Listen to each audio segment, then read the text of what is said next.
Here we go.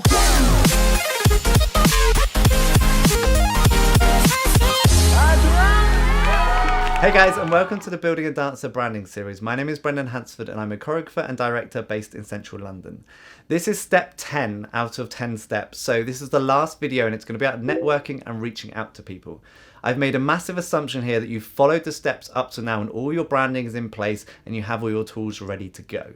So a big misconception about networking is people think you've just got to get out there and talk to people and suddenly jobs will land in your lap. It's not the case. That is a very, very small part of the networking and that comes very near the end.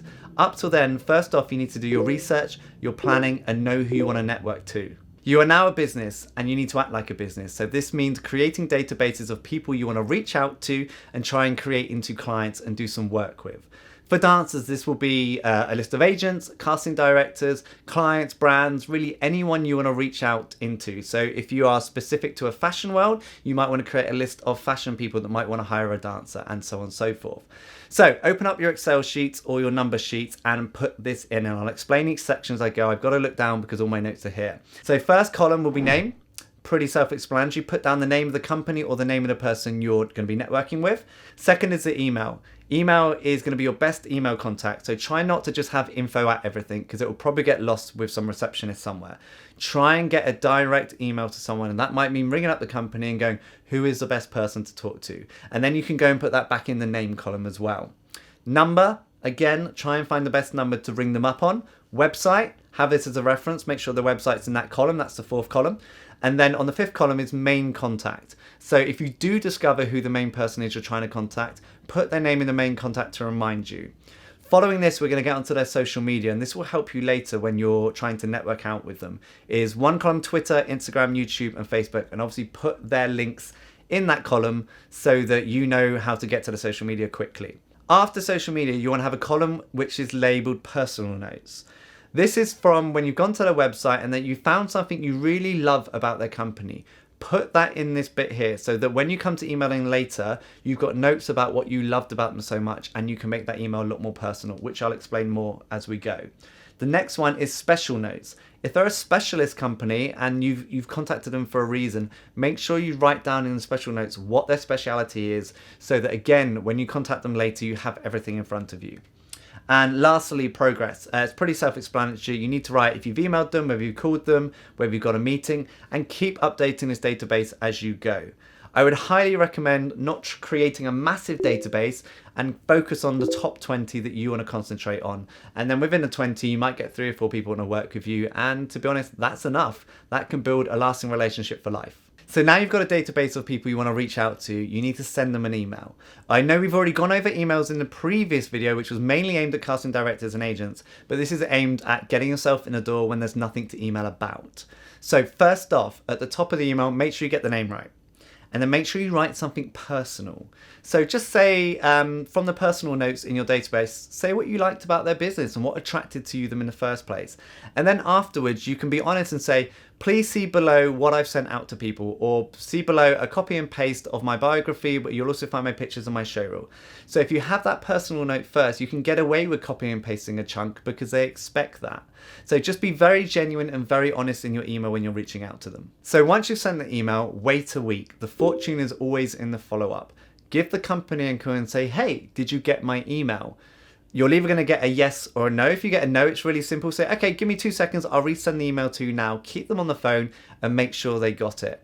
If they say yes, they've received the email, say, well, is there anything else I can send you? Or if it's a casting director or an agency, you can ask, is there any auditions I can come to? Or have you got an open audition to get on your books or anything like that? It's a great way to build a conversation and start the networking process and get them thinking about you. So from this point, you'll already know if they're interested in you because they'd have either emailed you back or they said they keep it on file, or they said, you know, come to this audition or come to this open audition so we can see you dance. So that's a great process to get in. Another thing you can ask if they've got any events you can come to and support them. Again, a great way to get in their good graces. So following up from that, if you haven't already, make sure you go and add all these companies on social media and start liking and commenting on all their stuff and showing support for what they do. Did you know that it takes about 27 interactions on social media before someone really starts to notice you and remember who you are? So don't feel like you're overdoing it, because they want likes, they want comments, they want you to share their stuff. So keep going and showing support for those 20 companies that you have picked. Okay, so that really is the bulk of the research done. It doesn't take long. And what happens is when you get someone that's either voided you out or you're not hearing back from them, delete them and replace them with a new one and start the whole process again. So your aim is to really get into their community and network with them. So I've created a list of things you can do related to this database list and also related to just general life to get yourself into people's graces and get yourself seen by people that can help you get work. So first off, while you're out there, make sure you carry your business cards with you everywhere. You never know when an opportunity is going to arise where you can go, oh cool, go and have a look at my website and give me a call. Make friends with other dancers. I know most dancers won't be able to give you work because they're all looking for the work themselves. But if you're friends with dancers, they'll be able to tell you about the castings and the auditions they're going to, which will give you a leg up and allow you to get into those castings auditions just in case you didn't know they were there in the first place. Use social networks and get involved with the conversation with relevant groups. So on Facebook, Instagram, there's all these accounts and groups that you can go and have a conversation about the auditions, about the industry, and get involved in the conversation so people start seeing you and start seeing you active in the community, and then people start to remember you. Remember the 27 rule. There you go. Party. I thought this one might be an interesting one for you. Go to networking parties. There are loads of networking parties happening all the time. And I know a lot of agencies hold parties and invite people down for a drink to come and meet the team. So make sure you know where they are. Go down, look your best, present yourself well, and give out some business cards and get some contacts. Get to class if you're a dancer. A lot of the choreographers teaching at Pineapple at the moment are actively working in the industry. So be in their class and get known. Don't just show up for one class and expect them to hire you. You need to keep going, keep chatting to them, become friends with the choreographers, and then they can tell you about their agency auditions, and if there's any auditions coming up you're perfect for, they'll have you in mind and talk to their agents and their casting directors about you and hopefully bring you in for jobs. But be genuine, don't be fake. I promise you, most choreographers can see through a fake facade in a second. So go and be genuine and genuinely be interested in their choreography and their work. Go and join private clubs. I'm part of the Hospital Club in Covent Garden in London, and you wouldn't believe the amount of creative people that go there every day. I've been down there before, just working away on my computer, and before you know it, I start having a conversation with someone who might be a director or another choreographer, and we're bouncing ideas, and next thing you know, we're going to be working together. It's a great way to network. Do your best to know about all the dance events happening in your area and get down there as much as you can. Get your face seen by other people, and there are so many influential people that attend these events that you can go and chat to and get some advice from. There are also other things like networking apps. I use an app called Shapper, and it's great for just meeting people in your field. It's a little bit like Tinder, where you swipe left and you swipe right, and people come up all the time from different business fields. And so if I see a director, obviously I'll be like, yeah, I want to meet this person. If I meet an accountant, they're great, but they're not going to help me in my career. So I would swipe left and not meet them. And you match up and you meet for a coffee. And again, it's a great way of spontaneously networking with people. I haven't got a lot of work from doing this. I have got a few jobs here and there, and it has been worthwhile. But be prepared to have a few coffees. But remember what I said earlier, fortune is always in the follow-up. So keep attending these events, keep attending the classes, keep going to speak to people, because the more they see you, the more they'll like you, the more they want to hire you. Because we all know we're more likely to work with someone we like and know than someone we've never met. So it really is about networking, making friends, and creating a client base and just creating a community for yourself. Okay, so last few points to make is 1, keep a list of people that you've met and keep in contact with them. Again, fortune's in the follow-up. Be a networker. Don't just network for yourself, network for other people. So if you start chatting to someone and they need an interior designer and you know an interior designer, network those two people together, because those two people will be so grateful for what you've done. They will keep an ear out for you and see what work they can throw your way. Don't be afraid to ask for introductions. So even if you're chatting to someone that's completely unrelated, don't be afraid to ask if they know anyone that can help you. Do they know any directors? Do they know anyone that can put you in contact with blah, blah, and blah? It's the best way to get an introduction, and an introduction will always have a lot more weight than cold calling someone. Make sure you have integrity. So what I mean by this is your word is your word and you must stick to it. So if you promise you're going to do something, make sure you do it, because the minute you don't, I promise you that person won't trust you again and you may lose a client.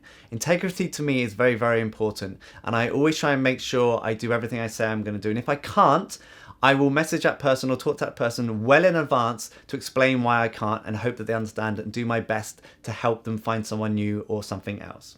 So have integrity, so important. That kind of rolls straight into my next one, which is don't lie and don't embellish.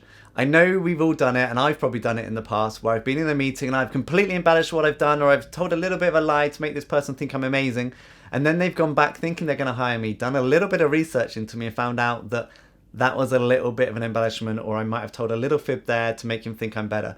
Don't do it. I've been there, I've done it, I've made that mistake, and it's probably lost me a job in the past. So don't lie and embellish. You are amazing as you are, I promise you that, and they will love you for who you are.